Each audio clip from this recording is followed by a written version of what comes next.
नमस्कार, आप सभी का स्वागत है। मेरा नाम आनंद यादव है, लखनऊ में मौजूद हूँ। तस्वीरें दिखाता हूँ पीछे। यहाँ पर यादव महापंचायत चल रही है। देवरिया वाले कांड को लेकर जो प्रेम यादव की हत्या हुई थी, उसके बाद यहाँ पर यादव महापंचायत बुलाई गई है।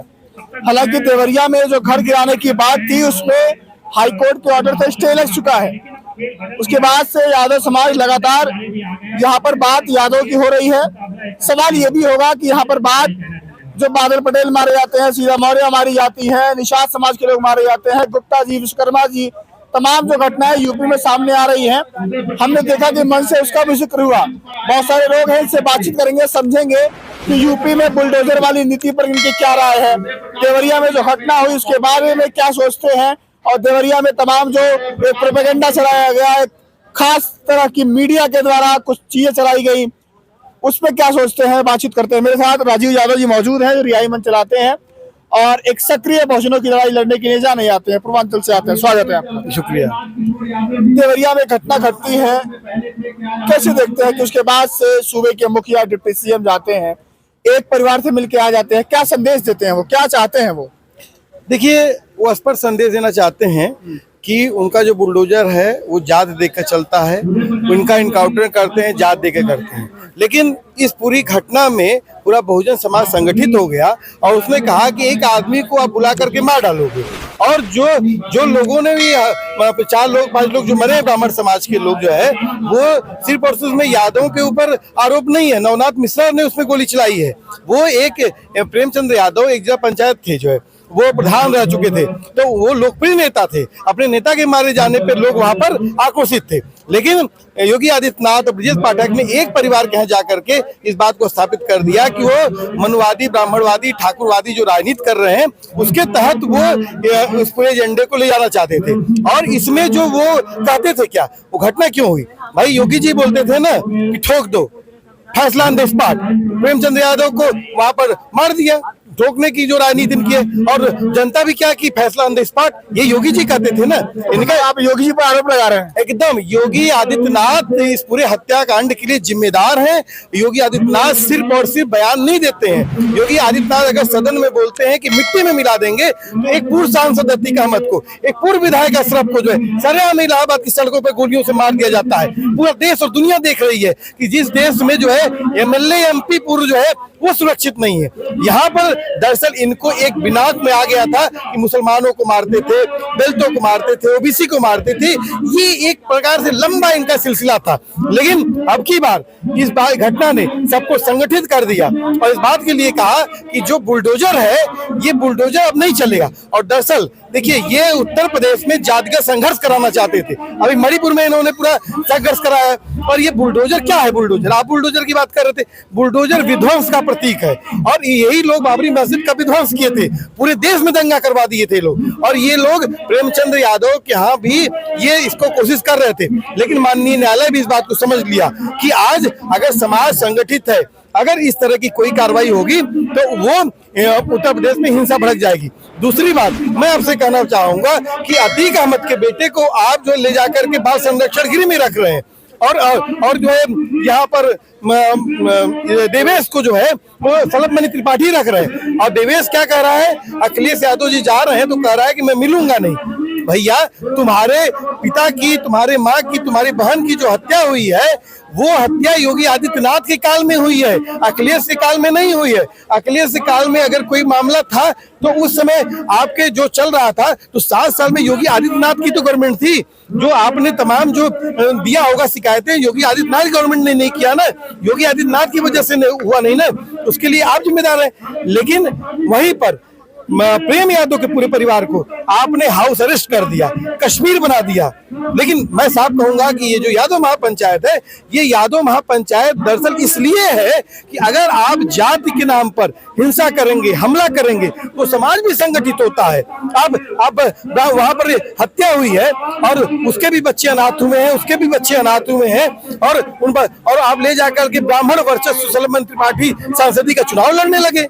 वहां पर फरसा कटार लेके निकलने लगे। अब क्या समझ बना रहे हैं? फरसा कटार लेके निकलने लगे, यादव जो भैंस हाँकता है वो हाथ डंडा लेके निकलने लगे। तो आप करना क्या चाहते हैं? आप दरअसल ये इनका जो नैरेटिव है, ये आने वाले दिनों में उत्तर प्रदेश में जातिगत संघर्ष और धार्मिक उन्माद फैलाना चाहते हैं, जो कि देवरिया में आम जनमानस ने, इंसाफ पसंद जनमानस ने इसको रोक दिया। कैसे देखते हैं देवरिया वाले मामले को लेकर के? यहाँ पर पंचायत बुलाई गई है, तमाम लोगों से अपील की जा रही है, एकता की बात हो रही है, कैसी एकता की बात हो रही है? देखिए, जो एकता से ज्यादा न्याय की बात हो रही है कि जो भी अपराध हुआ वो दोनों ही पक्षों के, दोनों ही परिवारों के लिए दुखद था।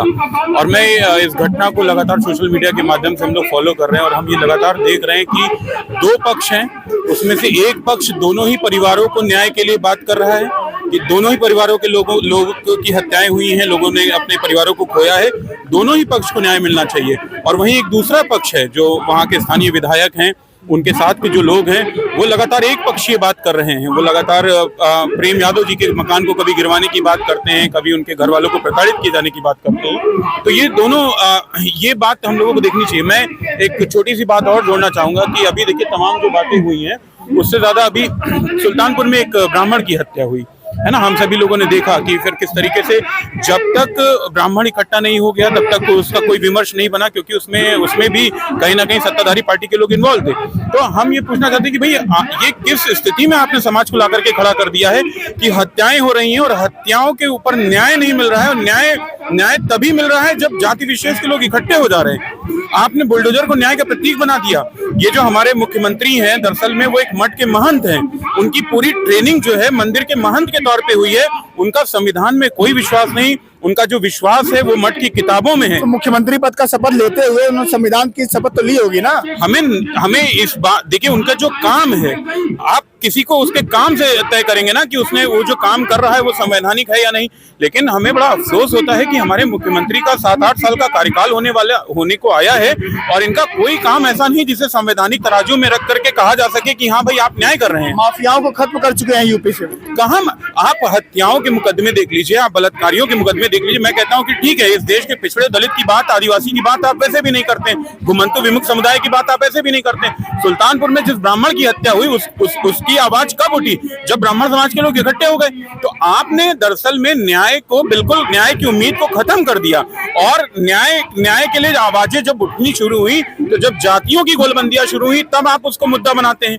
तो दरअसल में मुख्यमंत्री, ये जो हमारे मौजूदा मुख्यमंत्री हैं, इनके 8 साल के कार्यकाल में संविधान की सरेआम धज्जियां उड़ाई जा रही हैं, कानून को कोई मान नहीं रहा है, अधिकारी किसी के ऊपर भी बुलडोजर चलाए दे रहे हैं। आप कमिश्नरेट पे कमिश्नरेट बनाते चले जा रहे हो, वकीलों की कोई बात नहीं मान रहा। हाई कोर्ट से लेकर के जो निचली अदालतें, वहां तक बात पहुंचने से पहले अधिकारी और पुलिस ही न्याय कर दे रहा है। इनको किसने न्याय करने की ताकत दी? इस देश में संविधान है, न्यायपालिका है, कार्यपालिका है, सबके काम को डिफाइन किया गया है। न्यायपालिका को उसका काम नहीं करने दे रहे हैं। अधिकारी, पुलिस किसी के घर में बुलडोजर लेकर के चली जा रही है।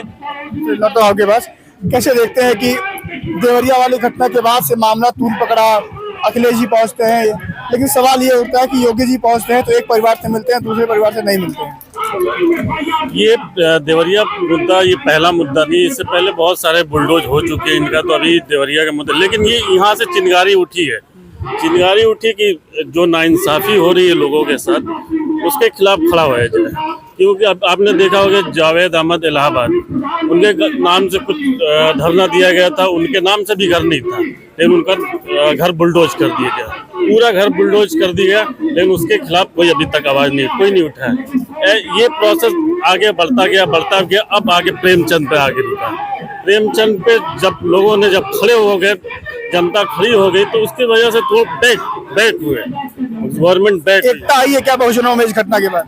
अभी पूरी एकता नहीं बोल सकते, 5% आई है। 5%, अभी 95% एकता आएगी, तब हर जगह इंसाफ, हर मुसलमानों को इंसाफ, ओबीसी को इंसाफ, जब कानून का राज चलेगा तब उसको बोलेंगे एकता आएगी। बहुत सारे पिछड़े वर्ग के मंत्री हैं, डिप्टी सीएम है, अच्छे अच्छे विभाग संभालते हैं यूपी की सरकार में, केंद्र की सरकार में, उनकी चुप्पी पर क्या कहेंगे आप? ये तो एक कठपुतली है। हाँ, उसको बोलेंगे भी, बोल के क्या कर सकते हैं? जो मेन पावर है एक के हाथ में है। वो जब चाहेगा तब वो बोलेंगे, वो नहीं चाहेगा तो नहीं बोलेंगे। उनकी जबान उनके पास है। उनके बोलने से कुछ नहीं होता। तो जब समाज खड़ा होता है, जब समाज का नेता खड़ा हो गया, वो बोलेगा तब कुछ होता है, ना कि उनकी कठपुतली बोलेगा तब कुछ होगा।